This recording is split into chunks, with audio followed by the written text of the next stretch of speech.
Hello and welcome to your body. So yeah, it's been a long time. Been extremely busy.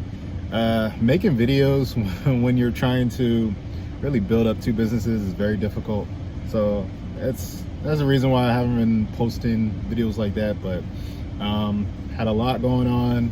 I actually did a West African tour in December. Went to 6 different countries, pretty much they were all francophone, and I did get a chance to stop by Ghana. So just going forward with this channel, I am gonna try to have more, even though my schedule is busy, I'm gonna find a way to work in some videos, something like this, where it's just straight off the cuff. I'm just gonna talk about my thoughts on some of the countries in West Africa, what they got going on, of course related to economics and business, and I'll just lend my thoughts. And I still want to do just regular videos with my computer and edit them a little bit. I'll probably just, what I'm gonna probably do is just talk about current events that's going on mostly, and of course if I just want to create some type of video on a specific theme, then I'll still do that as well. But for this video, I do want to talk about Ghana. I always have, so Ghana is the hot thing right now. Everyone's talking about Ghana. Everyone is talking about going over to Ghana and living there, getting property, relocating there, visiting there in December, December.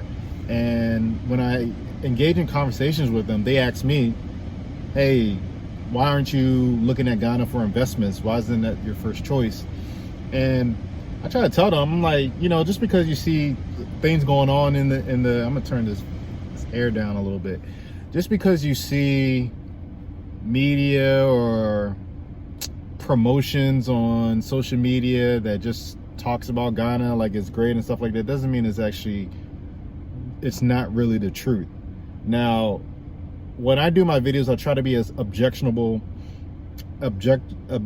want to be as objective as possible. I don't want to be too biased on one side or the other. I just want to give it straight, because I do believe online there's just too many people that make videos and their emotions are too much into it, and their biases are too much into it, and it's just like I can't really make a informed opinion about what's actually going on, because they're not covering everything. So when I do have these conversations with people that ask me or question why I don't look at Ghana as a top investment hub, I pretty much lay out what's going on in Ghana. If you peel back the layers of just vacation, tourism and stuff like that, when you start seeing what's actually going on with the country, it's not good, and it's starting to develop into a catastrophe that's just waiting to happen.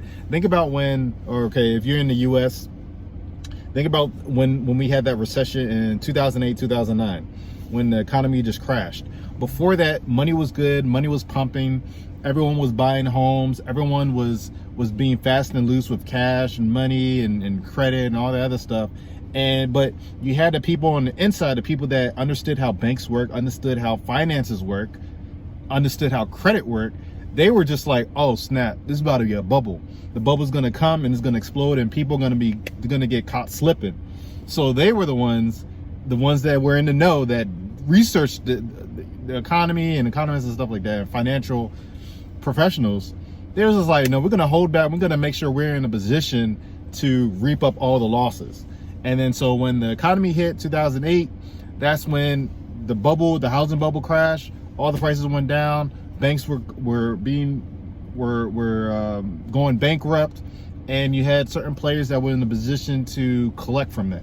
The people that were so bullish on the economy, that was spending, they didn't care, they were ignorant on what was really going on, those are the ones that lost big. But the ones that were just patient and just more level-headed, those are the ones that were able to get the reward. So when I look at Ghana, I'm gonna tell you what's going on in Ghana. Ghana has a jacked up economic crisis that's going on. It's jacked up. Don't listen to what you see on social media when you talk about, oh, Ghana's good and this is that. A lot of them are just ignorant on what's going on economics. They don't study it. They don't even look at news reports. They're just posting, okay, they see one place here, here's a house right here, let me go off of that. No. If you actually look at how the economy of Ghana has been going, even their currency, it's going down the drain. They don't have good leadership. The president, despite all his speeches that he says, I was always suspicious of him. He's not doing good, and he got caught up in a financial well, not him specifically, but his financial advisor or officer. He was caught on tape doing bribes. So that you got that part going on. The president didn't mention anything about it, so you know, and there's nefarious things going on. Then you got the currency devaluation back in October of 2022. Ghana had the worst performing currency in the world. It devalued so much. It was the worst performing currency in the world. The city, you have that going on. It got back up a little bit, but it's still not doing well. Then the other part that's going on is Ghana keeps taking out loans with the IMF. Before, this is when Nana, the president, was talking about, hey, IMF, all these African countries, they're becoming slave to the IMF and all this. He was talking big game. And then lo and behold, I think it was like a month later, this dude was found, he was asking the IMF for like $3 million more in loans or something like that. So I'm actually going to put, when I get a chance to do it, I'm going to put up a thumbnail that shows some figures that I caught from a news channel that was reporting on the situation of Ghana. And Ghana's debt to income ratio is poor, is terrible. It's not going well. You got to look at what's going on in the future. You don't look at just party. You don't want to invest in a country that can't get their financial act together.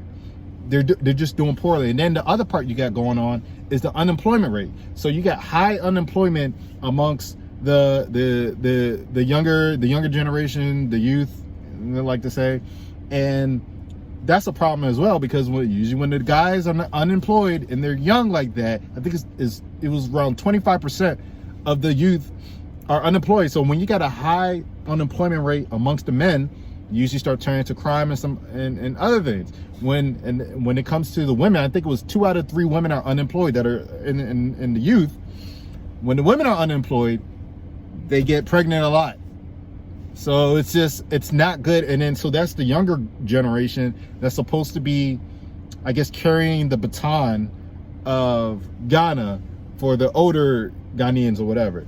If you don't have your youth working and being productive, and they don't see jobs that they can apply for, or they're not really getting the training that they need to build up some skills, then eventually those group of people are going to be in power, and it's just going to be a mess, and it's just going to continue to go down.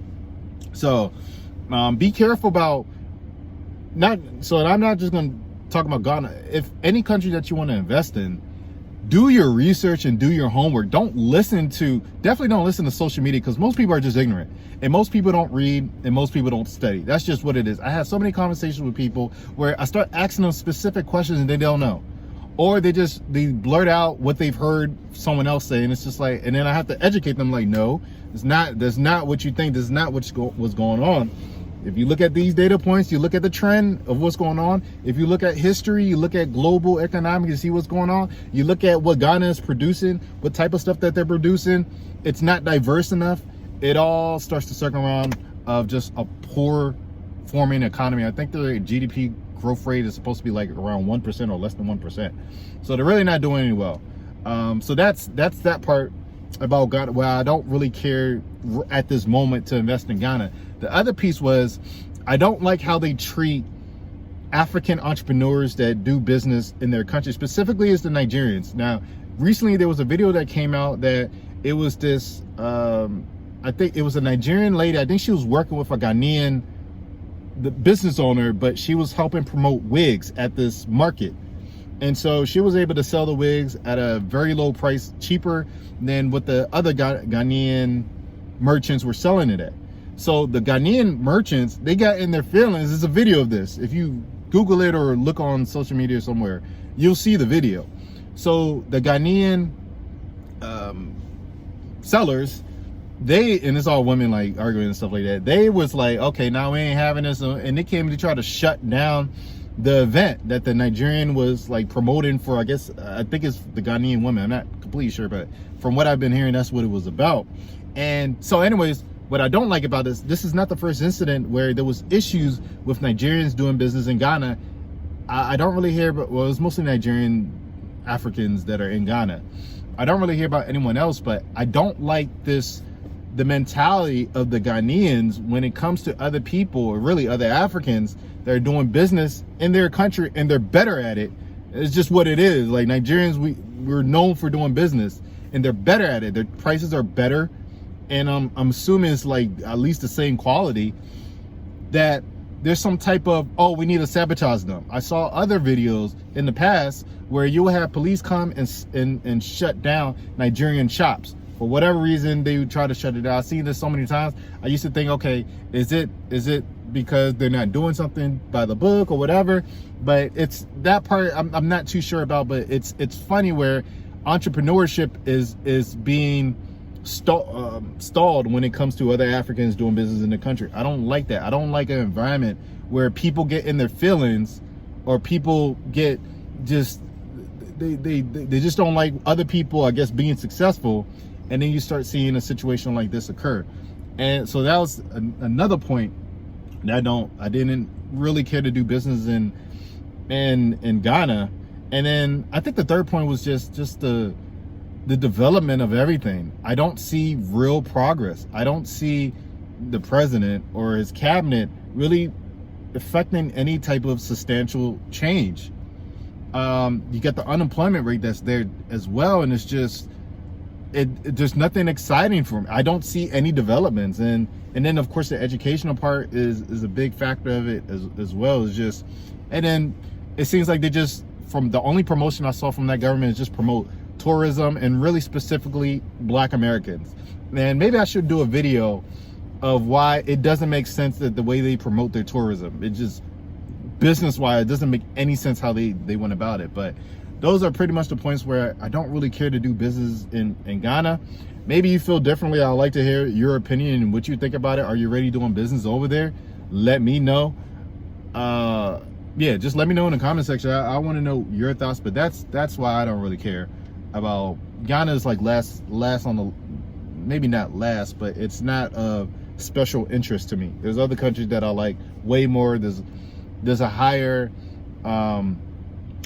potential to make more money, to make a greater impact, and the rule of law is a lot better in I'm talking about West African countries than what I see going on in Ghana. So who knows, we'll see what happens, but I just don't like the trend of where Ghana is going. But if you feel differently, then let me know in the comment section down below.